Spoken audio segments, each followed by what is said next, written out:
is offended by being recorded, then just let me know. And you can log off and see the recording afterwards. So I'm going to go ahead and share my screen. I'm going to take off my camera here.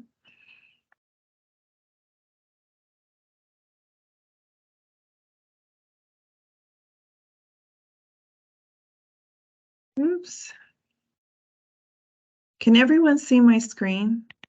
Can someone give me a heads up? Yeah. Awesome. I can't see the chat, but please feel free to put questions in the chat, or if you have something you want to interrupt me with, you have a question on the spot, then please unmute yourself and go ahead and ask the question. And Soda will keep an eye on the chat for me. I appreciate it. So today we're going to talk a little bit about tuberculosis. That would be active TB disease and a latent TB infection. And the reason I thought this would be a good agenda item for today's call is that we've seen quite an increase in overall TB infections in the state of Colorado. And so I wanted to just give you guys a refresher. Most of this stuff I'm sure you probably already know, but sometimes it's good to just hear it again. So today we're going to talk about tuberculosis and testing, a breakdown of what latent TB is and what TB disease is, how we test for the disease, the treatments that are available, a little bit about what Boulder County stats are, and then the implications for long-term care facilities. So tuberculosis is caused by a bacterium called Mycobacterium tuberculosis. It is a very slow-growing bacterium, which is why when somebody's exposed to TB, it could take up to 8 to 10 weeks for that person to test positive if they had a substantial exposure. So when a person has TB disease, and TB disease means that they're infectious with tuberculosis and they have it in their lungs or their throat. So when they cough, they sing, they speak, that bacteria can float into the air. And these are very small bacterium that can float in the air for quite a bit of time. So, and float around on the air currents. Unlike things like when you cough and you have a cold or that type of thing, things fly 3 feet, about 3 feet, and they land on the surface and they're done. So it's a little bit different. So the people that are nearby, someone who is coughing and spewing out that bacterium can become infected. In the world, there's about 10 million TB infections worldwide. And then 1.3 million people died from TB in 2022, according to the World Health Organization.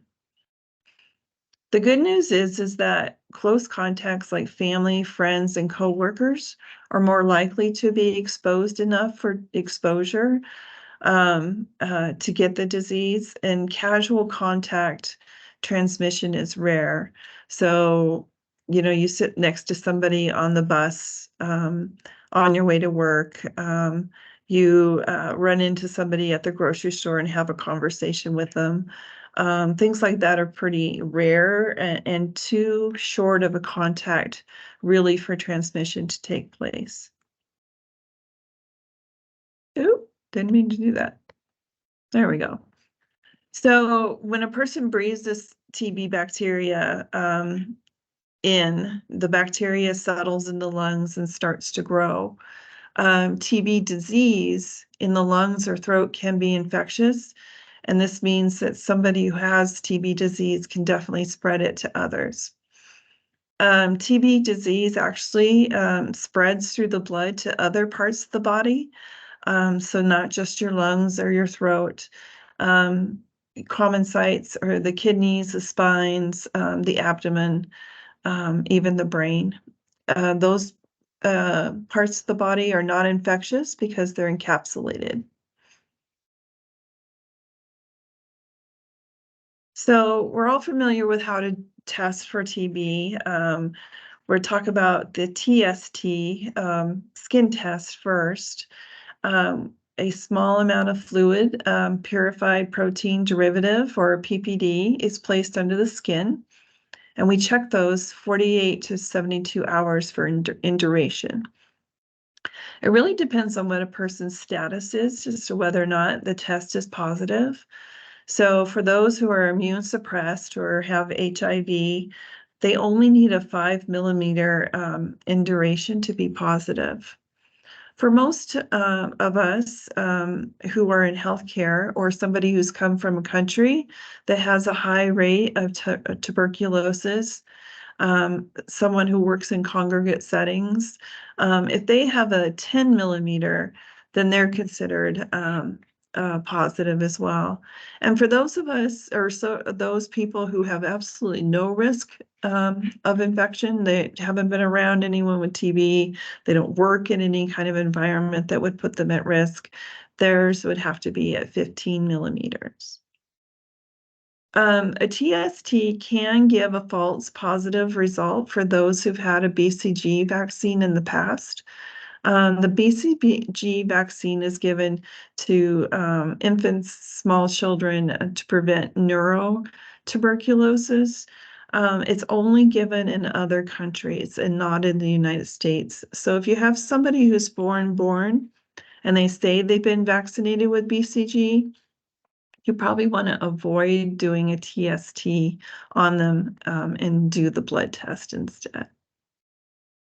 For new hires or for new residents in your facilities, I'm assuming that you're doing that two-step process for TST. And the first test is a booster, really, to boost the response. And the second test that we conduct would test for the actual infection for TB. And then just a caveat, just to remember that if you're going to give vaccines the same time you do, or the same day of a TST, you want to do them in the same day. If you give an MMR vaccine and you need to do a skin test, you need to do it on that same day, or you have to wait 1 month before you can place the PPD on that person.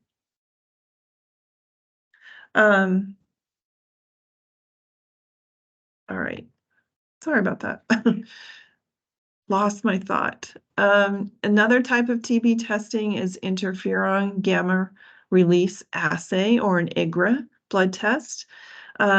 These are nice because they do not interact with a BCG vaccine, so you won't have that false positive result. This test cannot, tell, just like the TST, whether a person has latent TB or TB disease. The nice thing about the IGRA test is it can be done in one sitting. You don't have to have them come back and get their results read. And the results come back as quickly as 24 hours, depending on your laboratory. So there are some benefits to doing just the blood test.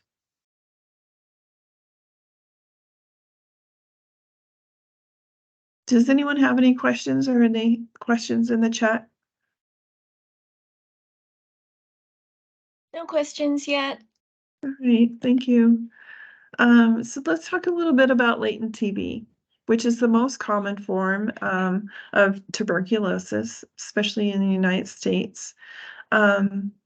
People with long-term or latent TB infection have no symptoms. This is why it's so hard to identify those individuals. When they're exposed to TB, their body and their immune system was strong enough to be able to fight the bacteria and keep it from growing. So the nice thing about latent TB is that you can't spread tuberculosis to others. So if you have somebody who tests positive, we're going to do other steps to make sure they don't have infectious TB, but just know that those people are not infectious and can be around others. Latent TB can be treated, and we've started to treat latent TB more and more because we know that later on in life, a person can develop TB disease if it's not treated. So there's this really strong emphasis now on treating people with latent TB, which wasn't really the case before. TB disease, and again, the difference between TB infection means that the person has been infected, but they don't have disease. So that's why we call it TB disease. It's infectious and can be spread to others if it's found in the lungs or the throat. TB disease, like I said earlier, can occur in other parts of the body, the brain, the spinal cord, and other organs. TB disease, like many other bacterial diseases, can be treated and cured, but it does take a while for that to happen. And when we do those screening questionnaires, every year, we look for people who have symptoms of tuberculosis.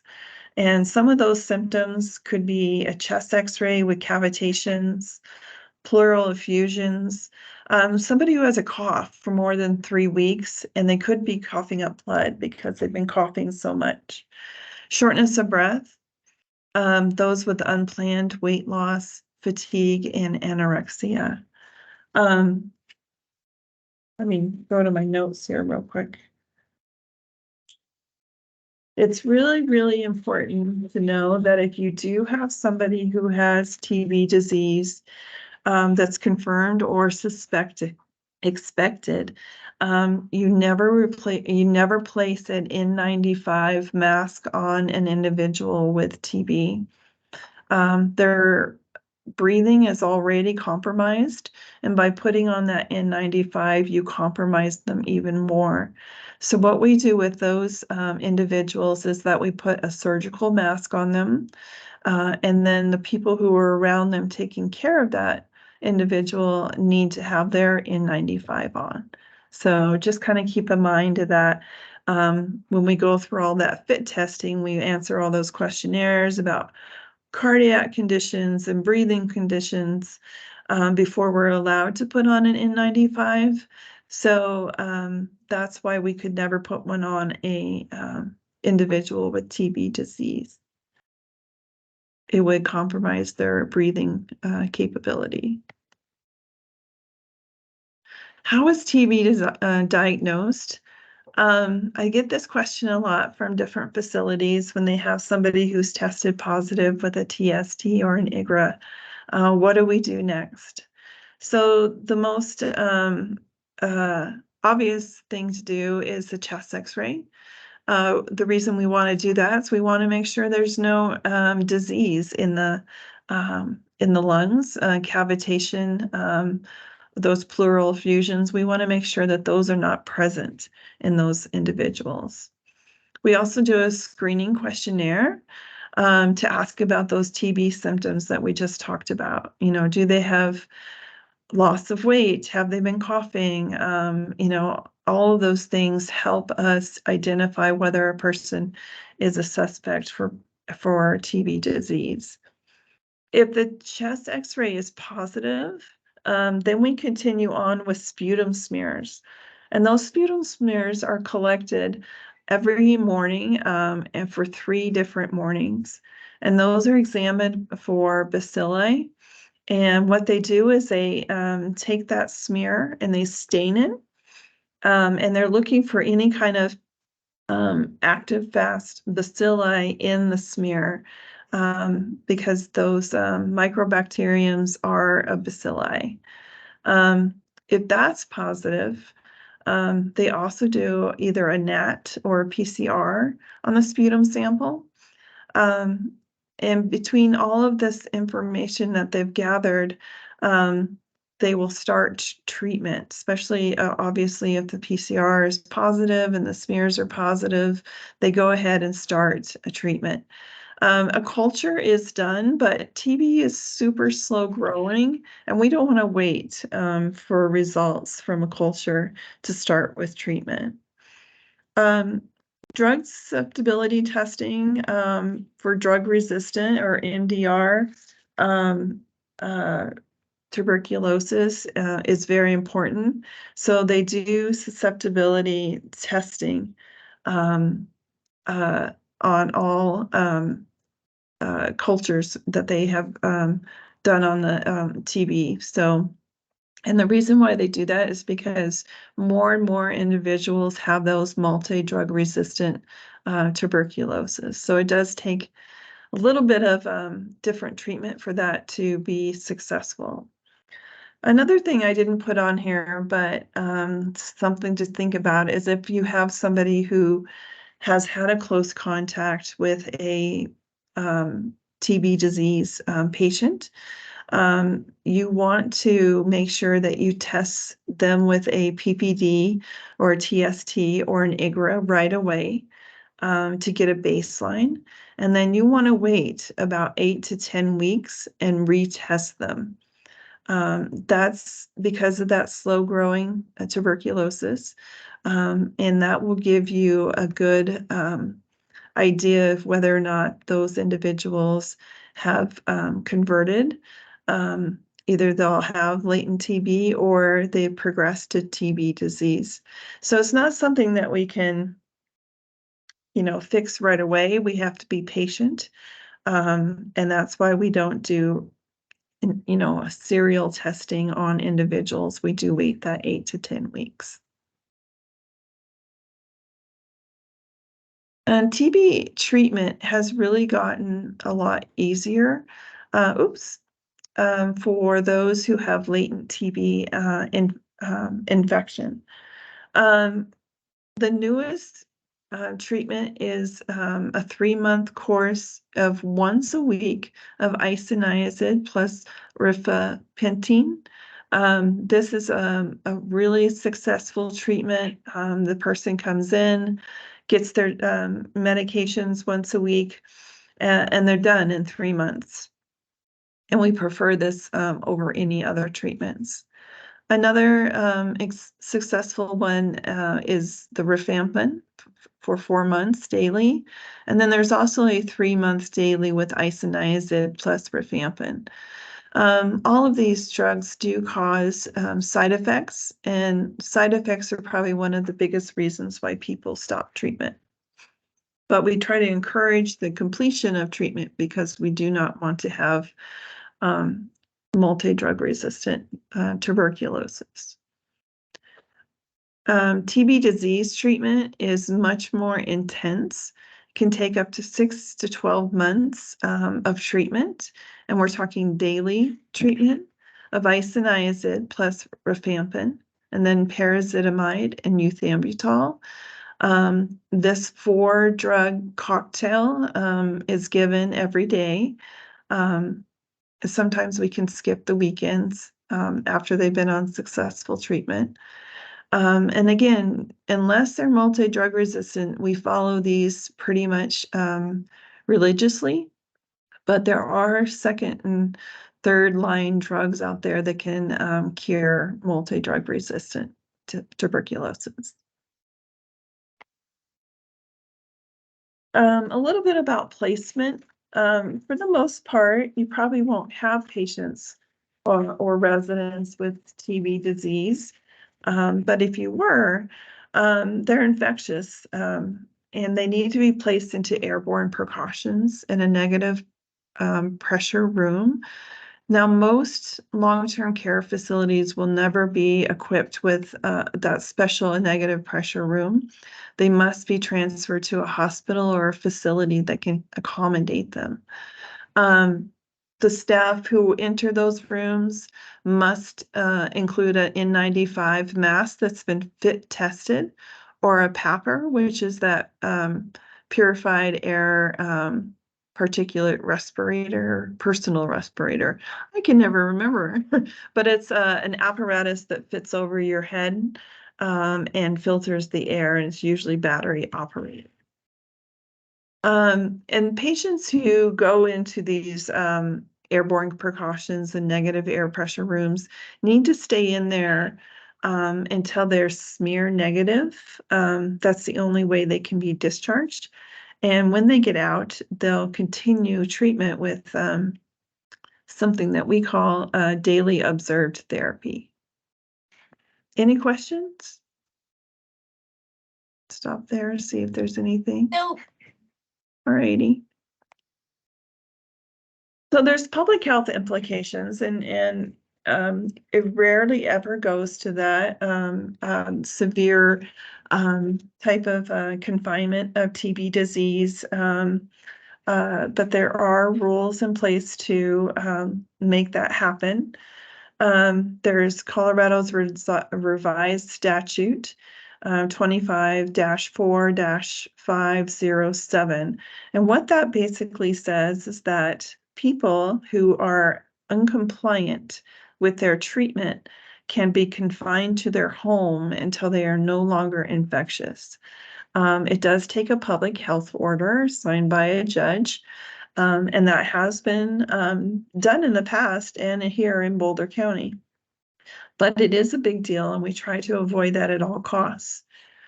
One of the things that makes TB a treatment so successful is something called direct observed therapy. And this is really a standard of care for all tuberculosis cases. It's usually done by a healthcare provider or an appointed trained personnel. And what they do is they actually watch the person take their medication daily. This, like I said, increases compliance and continuation with the drug until their treatment is finished. They also can do video direct observed therapy, and that's pretty new, and I've not done that before in the past, but I can see where that would be very helpful, especially in rural areas where it's hard to get to that person every single day. So tuberculosis in Boulder County. Like I said, there's been a huge increase in tuberculosis cases in Colorado compared to last year, a 52% increase, which is quite large. We have been spared of that in Boulder County this year, but we rarely have more than 3 cases of newly diagnosed TB disease in Boulder County. So as you can see, our numbers have been quite low. Now that is during a pandemic, 20 and 21. And we do know that in the state, a lot of TB cases were undiagnosed and blamed on COVID symptoms. So when their condition didn't improve, this is when, and it progressed to a point where these people were truly sick, was it discovered that they actually had tuberculosis. So it's kind of caused some disconnect between finding a person with TB and getting them quick treatment, just because of that disconnect with COVID being in the way of the diagnosis. So, but we've been very lucky this year, and we've had no new diagnosed cases up to date, not for this last quarter. So don't know about that. Now, I asked around to a couple of my different long-term care facilities that I talk with, but the recommendations for new hire testing for healthcare employees has remained unchanged for long-term care facilities, and you've been using the same standards since 2005. That means that new residents and employees should be screened prior to arrival or employment, and you can use either the TST or the IGRA for that. The test results should be interpreted. So again, depending on their status, what that positive test might look like. And then any follow-up evaluations should be completed before the resident arrives or before a new hire can work in your facility. Now, people who have been found to have latent TB, that would be your staff or your residents, or if they've had a TB disease where they're actually have TB, but it's in a site that doesn't involve the lungs or the throat, can live or work in a long-term care facility. They will still, of course, be under treatment, but they're not infectious. Also, there's an annual TB questionnaire for staff that that is done just to rule out any signs or symptoms of TB that a staff member might be experiencing. And I think that's probably done pretty much for all long-term facilities. I'm not sure if that's standard of care for every single long-term care. Hey, Stacy. Uh-huh. So there's Lori had a question. Sure. Is the two-step test required for residents in assisted living? That's a really good question. I know that at least one test is required for long-term care, and I believe that encompasses assisted livings as well. But I don't know if it's, a two-step is required, but I can find that out for you and let you know. And I'll make sure that I put that in the chat and that information on the follow-up email when I send the recording to you.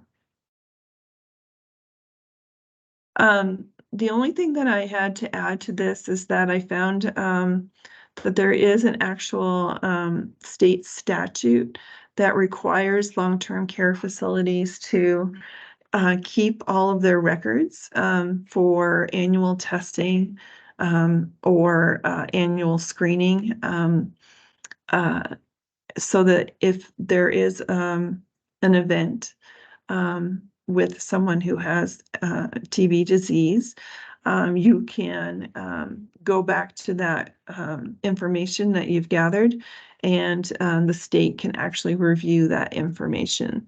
So that is considered a requirement for long-term care facilities as well. These are resources, and I'll definitely put those separate in the email that I send out. But a lot of this information and some really great training for staff is on the CDC website. I can't state enough how awesome their training courses are on TB. One is quite extensive and takes a couple hours to complete, but there are other small trainings that they can do as far as like how to test, what to look for on a skin test, things like that. So they're very helpful. And then the CDC or CDPHE, our Colorado Public Health Department, also has a wonderful page that talks about tuberculosis and how to report cases and the like. If you do have somebody who you think meets the criteria of a suspect or confirmed tuberculosis disease case, you definitely need to let your local public health know. So give us a call or give me a call. I think most of you have my phone number. I think maybe if Soda or Sining can put the EPI email in the chat, that is the main email that we use so that anybody, it doesn't really depend on anybody being on vacation or being able to take the email because it goes out to all of us. So if you send that question or that concern to that email, you'll definitely get a response from one of us. So it's just a good email to have. I'm just going to open it up for questions. We're right at 12:30 and see if anybody has any other questions.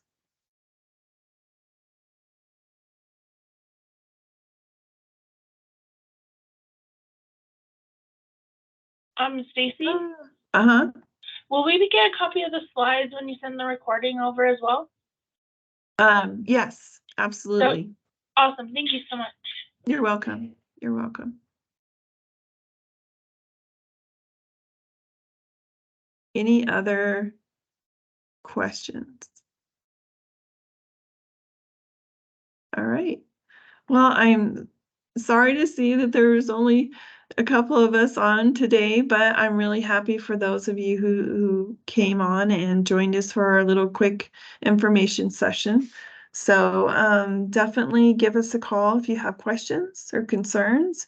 If you have anybody who's new on your staff that you think could benefit from being on these calls and getting the emails that we send out, please put those in the chat or reach out to us in our Epi box and let us know if there is anyone who needs to have this information. So with that, I wish you a Merry Christmas and a Happy New Year, and back 30 minutes of your lunch break. So thank you very much. Thank you, Stacey. Thank you. Thank you.